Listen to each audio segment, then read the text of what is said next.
బులెటిన్లో breaking news చూస్తున్నాం. మహారాష్ట్ర ఎన్నికల్లో ఎన్డీఏ కూటమి విజయం సాధిస్తుందని ఎగ్జిట్ పోల్స్ అంచనా వేశాయి. మహారాష్ట్రతో పాటు జార్ఖండ్లోనూ బీజేపీ మిత్రపక్షాలే జెండా ఎగురవేస్తాయని సర్వే సంస్థలన్నీ అటువైపే మొగ్గు చూపాయి.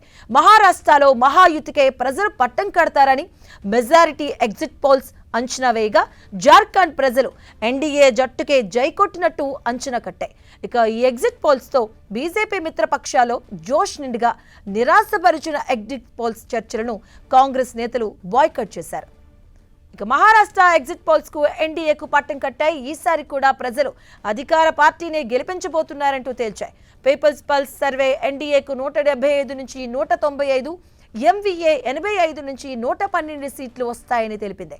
అలాగే ఎన్డీఏకు 137 నుంచి 157, ఎంవీఏకు 126 నుంచి 146 సీట్లు వస్తాయని పీ మార్క్ ప్రకటించింది. ఇక మ్యాట్రిక్స్ సర్వే ఎన్డీఏకు 150 నుంచి 170 వరకు, ఎంవీఏకు 110 నుంచి 130 సీట్లు రాబోతున్నాయని తెలిపింది. ఇక CNN న్యూస్ 18 ఎన్డీఏకు 154, ఎంవీఏకు 128 సీట్లు సాధించవచ్చని చెప్పింది. చాణక్య స్ట్రాటజీస్ సర్వేలో ఎన్డీఏకు 152 నుంచి 160, ఎంవీఏ 130 నుంచి 138 సీట్లు వస్తాయని పేర్కొంది. అలాగే జార్ఖండ్ లో అధికారిక జేఎంఎం కు ప్రజలు షాక్ ఇస్తారని ఎగ్జిట్ పోల్స్ అంచనా వేశాయి. పీపుల్స్ పల్స్ సర్వే ఇండియా కూటమికి 25 నుంచి 37 సీట్లను, ఎన్డీఏ 44 నుంచి 53 సీట్లు వస్తాయని పేర్కొంది. సిఎన్ఎస్ న్యూస్ 18 సర్వే ఇండియాకు 30, ఎన్డీఏకు 40 సీట్లు కట్టబెట్టింది. పీ మార్క్ సర్వేలో ఎన్డీఏ 25 నుంచి 30, అలాగే ఇండియా కూటమి 42 నుంచి 47 సీట్లు వస్తాయని తెలిపింది. మ్యాట్రిక్స్ సర్వేలో ఎన్డీఏకు 25 నుంచి 30, ఇండియా కూటమి 42 నుంచి 47 సీట్లు వస్తాయని తేలింది. ఇక చాణక్య స్ట్రాటజీస్ సర్వే ఎన్డీఏకు 25 నుంచి 30 సీట్లు, ఇండియాకు 42 నుంచి 47 స్థానాల్లో గెలుస్తుందంటూ చెప్పింది. ఇక పోల్ డైరీ సర్వేలో ఎన్డీఏ 25 నుంచి 30, ఇండియాకి 42 నుంచి 47 స్థానాలు కైవసం చేసుకుంటుందంటూ పేర్కొంది. ఇదే అంశానికి సంబంధించిన పూర్తి అప్డేట్స్ మా ప్రతినిధి గోపి అందిస్తారు. గోపి, మహారాష్ట్ర, జార్ఖండ్ ఈ రెండు రాష్ట్రాల్లో ఎవరు విజయం సాధించబోతున్నారనేది ఎల్లుండు తేలబోతోంది. అయితే అంతకుముందే పోల్ సర్వే సంస్థలు ఎగ్జిట్ పోల్స్ లో భాగంగా ఎన్డీఏ కూటమి రెండు రాష్ట్రాల్లో కూడా విజయం సాధించబోతుందంటూ కూడా నిన్న సాయంత్రం ఎగ్జిట్ పోల్ సర్వే అంచనాలను వెల్లడించడం జరిగింది. మహారాష్ట్రలో 288 అసెంబ్లీ స్థానాలు, ఇక్కడ మ్యాజిక్ ఫిగర్ 145 గా ఉంది. సో 145 అబోవ్ 150 నుంచి 160 వరకు కూడా ఇటు మహాయుతి ఎన్డీఏలో భాగంగా మహాయుతి బీజేపీ, అలాగే ఏక్నాథ్ షిండే శివసేన వర్గం, అలాగే అజిత్ పవార్ ఎన్సీపీ వర్గం కలిపి మహాయుతిగా అక్కడ కూటమిగా పోటీ చేయడం జరిగింది. సో ఈ మహాయుతి అక్కడ విజయం సాధిస్తుందని చెప్పి మెజారిటీ పోల్ సర్వే సంస్థలు పోల్ ఆఫ్ పోల్స్ వెల్లడించడం జరిగింది. ఇటు ఇండియా అలయన్స్ లో భాగంగా ఇటు మహావికాస్ అఘాడీ కాంగ్రెస్, అలాగే ఉద్దవ్ ఠాక్రే శివసేన వర్గం, శరద్ పవార్ ఎన్సీపీ వర్గం కలిసి పోటీ చేయడం జరిగింది. 100 మార్కును వీరు రీచ్ అయ్యే అవకాశం ఉందని చెప్పి ఎగ్జిట్ పోల్ సర్వేస్ సంస్థలు వెల్లడించడం జరిగింది.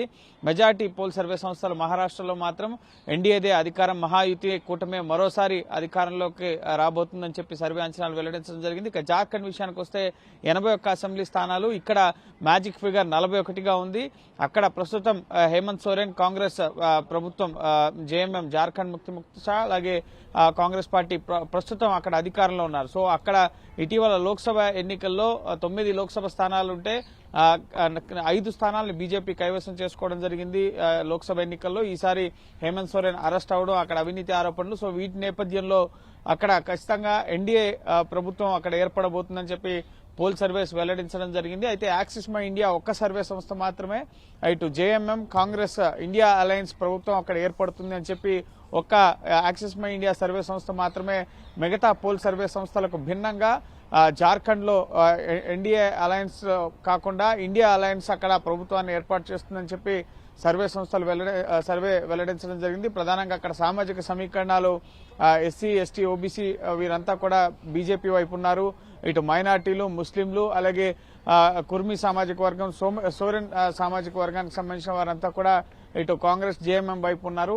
సో చూడాలి ఏ ప్రభుత్వం ఇటు జార్ఖండ్ లో ఏర్పడబోతుంది అనేది. ఎల్లుండు 23వ తేదీన ఫలితాలు ముఖ్యంగా వెల్లడి కాబోతున్నాయి. ఎల్లుండి ఉదయం 8 గంటలకి కౌంటింగ్ అనేది ప్రారంభమవుతుంది. ప్రస్తుతం స్ట్రాంగ్ రూమ్ లో వద్ద ఈవీఎంలు ట్యాంపరింగ్ కాకుండా కట్టుదిట్టమైన భద్రత నడుమ ముఖ్యంగా ఈవీఎంస్ అన్నింటినీ కూడా వీవీప్యాట్స్ ని స్ట్రాంగ్ రూమ్స్ లో భద్రపరచడం జరిగింది.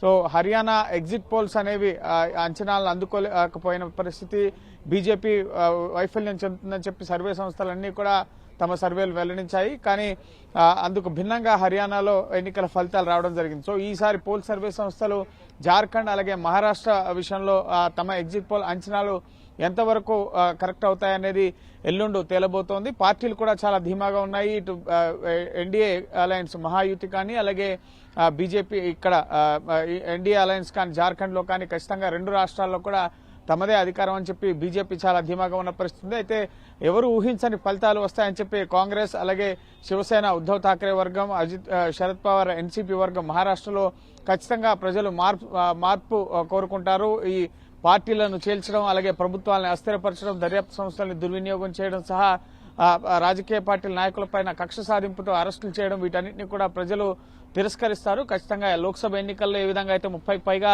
లోక్సభ స్థానాలు ఇండియా అలయన్స్ కి ఇవ్వడం జరిగిందో ఇప్పుడు మహారాష్ట్ర అసెంబ్లీ ఎన్నికల్లో కూడా ఖచ్చితంగా ఇటు ప్రజలు మహావికాస్ అఘాడీ వైపు నిలుస్తారని చెప్పి ఇటు కాంగ్రెస్ కానీ ఉద్దవ్ ఠాక్రే శివసేన వర్గం అలాగే ఎన్సీపీ శరద్ పవార్ వర్గం వారు కూడా గెలుపుపై ధీమాను వ్యక్తం చేస్తున్న పరిస్థితి. అలాగే వీటితో పాటుగా నాందేడ్కి సంబంధించి లోక్సభ ఉప ఎన్నిక అలాగే వైనాడుకు సంబంధించిన ఉప ఎన్నిక జరగడం జరిగింది. అలాగే వివిధ రాష్ట్రాల్లో 40 వరకు కూడా అసెంబ్లీ కాన్స్టిట్యున్సీస్ కి సంబంధించి ఉత్తరప్రదేశ్, ఉత్తరాఖండ్ అలాగే కేరళ, పంజాబ్ ఈ రాష్ట్రాల్లో ప్రధానంగా వివిధ అసెంబ్లీ కాన్స్టిట్యున్సీస్ కి బైపోల్స్ కూడా జరగడం జరిగింది. సో వీటికి సంబంధించిన ఫలితాలు కూడా ఎల్లుండి 23వ తేదీ వెలువడ కాబోతున్నాయి.